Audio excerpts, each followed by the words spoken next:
What is crack-a-lackin' YouTube? It's Kingfisher745. And I'm just kidding. I know that changes aren't allowed. So let me try that again. What is up, YouTube? It's Kingfisher745, and welcome to episode 44 of All Hail the King. As always, this video is based on the podcast segment that you can only find on the From the Helicarrier podcast. Check it out on thehelicarrier.com, and I'm going to place a link to the corresponding podcast in the description below. Now please bear with me because yesterday morning I did wake up with a severe sore throat, so I'm trying to do my best to power through. I don't think it's anything serious, but I was out in the cold weather a lot on Saturday, and I wasn't even wearing a coat. So I guess the lesson is make sure you listen to your mothers, and dress appropriately. Now the idea behind today's episode, for those who didn't listen to the podcast, shame on you. Well, in honor of the return of Team Spotlight, we're using the very first team that we used in that series. So yes, we did relaunch it if you will, and you can go and check it out right after this video. I'll place a link in the outro for those who missed it. The team theme is lawyers, and the team name was Justice is Blind. Oh, and thanks to the comments, we actually have a winning phrase as well. So in honor of How I Met Your Mother, if you use that team to win a match, then just repeat this quote. Kaboom, you've been lawyered. But anyways, like I said, this was our very first team in Team Spotlight, and at the time it was called Team Phaser Tag. I wasn't a big fan of the team name then, and I'm pretty sure I think even less of it now. So maybe a new name could be, Don't Phase Me Bro. Let me know if you have a better name in the comment section below. Now obviously the entire point of this team is to try to win while remaining phased. And you can do this a number of ways, but the most effective is probably through counters. This really can work out, especially in today's meta where there's always a tactician. Sometimes you even get 3 tacticians on one team.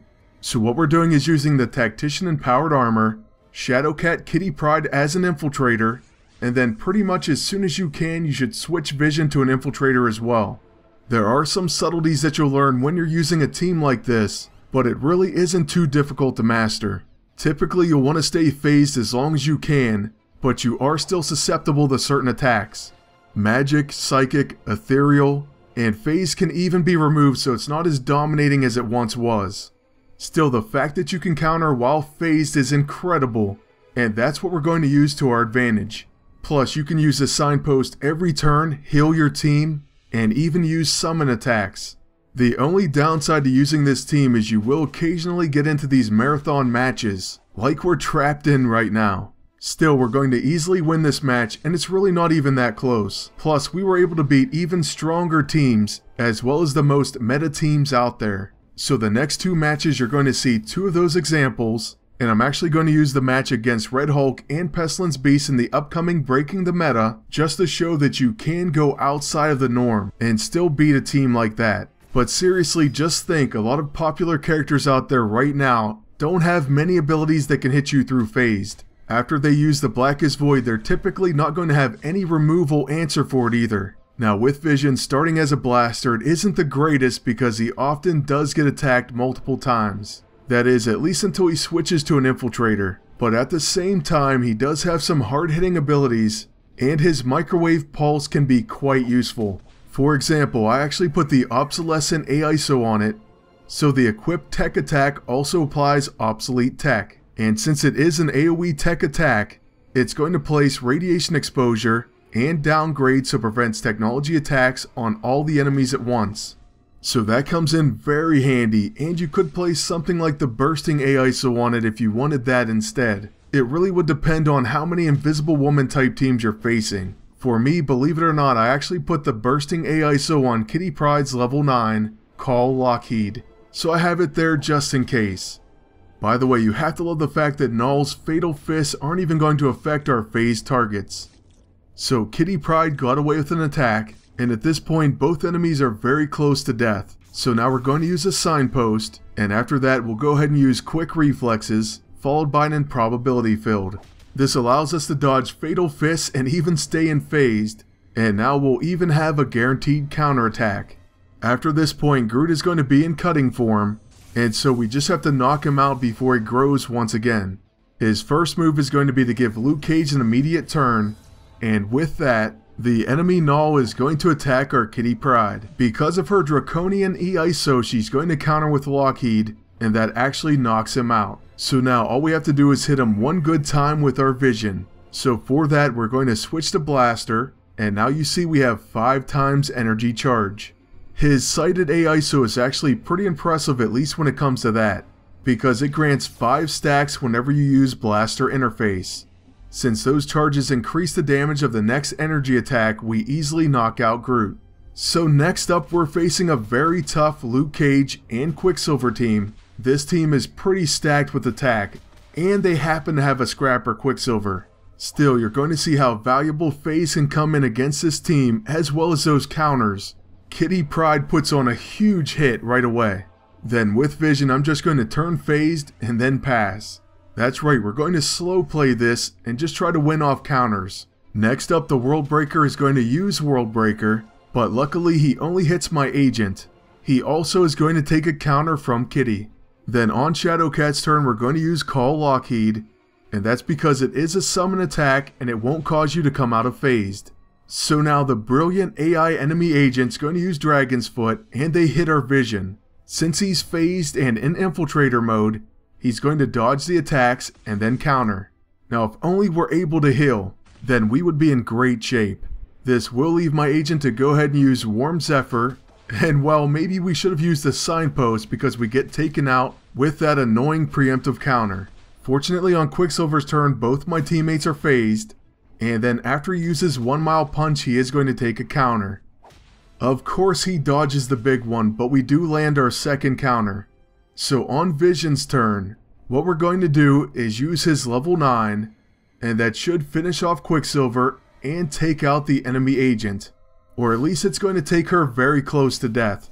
Okay, she only has 754 HP remaining. Then we catch another lucky break because Null attacks our phase Shadowcat, and for that he takes a big counter. Make that 2 counters. So on Kitty's turn we're going to use our level 2, and as long as it lands it will easily knock out the agent. Alright, it does over 19,000 damage. Then with vision we'll use his level 1, and that's the end of this match. So that was actually quite a tough opponent, but we did end up winning. So with this last match we'll show you how we face a Groot and Gamora team, easily one of the most popular teams over the last few seasons. Since we are up first with Kitty, we're going to hit Gamora with our level 9. Unfortunately I do believe they have Mystic Shroud, so that's going to make things a little bit tougher. Oh, and the AI Gamora goes right after our blaster. So just like that he's below 5,000 HP. Well, make that below 4,000, and he's in serious danger of being knocked out. But at least we do get a barrage of counters on Gamora, and that definitely hurts her as well. Since they do have the Mystic Shroud, it would be a waste to use any of our weather control device moves. And so we're just going to move on to using the Blackest Void. That sadly is going to be our best option, at least for this first round. I guess it's possible that the enemies will at least attack each other, and that's pretty much going to be the best that we can hope for. Then next up on the enemy agent's turn, hopefully he doesn't attack our vision. Okay, he's just going to use the Blackest Void, which is pretty bad but not the worst. It does however knock Kitty Pryde out of stealth, so after Groot debuffs his own teammate, he does hit our Kitty Pryde. Luckily we have 3 counters coming, but unfortunately we don't land all 3. And I really hate thorns. So now with Kitty Pryde, we're going to go back into phase, so we have to use phased attack, and with that we hit Gamora. She is so injured, but yet she lives. So what she's going to end up doing is probably killing our vision. This first hit is going to leave him at only 74 HP. Oh, but then she hits her own agent, so we are spared. This means we can actually heal him back, and he may be able to survive. Okay, well with my agent I'm going to use the Signpost, and then after that I'm going to use the Fire Tornado. That way we can exhaust the enemies. Then with our final move we're going to use the Light Fantastic, and this will heal Vision, remove our debuffs, and it's going to give him Mirror Reality. That means he should be able to go into phased on his turn, and he's actually going to make it through. Next up, the enemy agent's going to use Momentary Advantage, and that is the end of his turn. So with Vision we'll use Infiltrator Interface and then just recharge.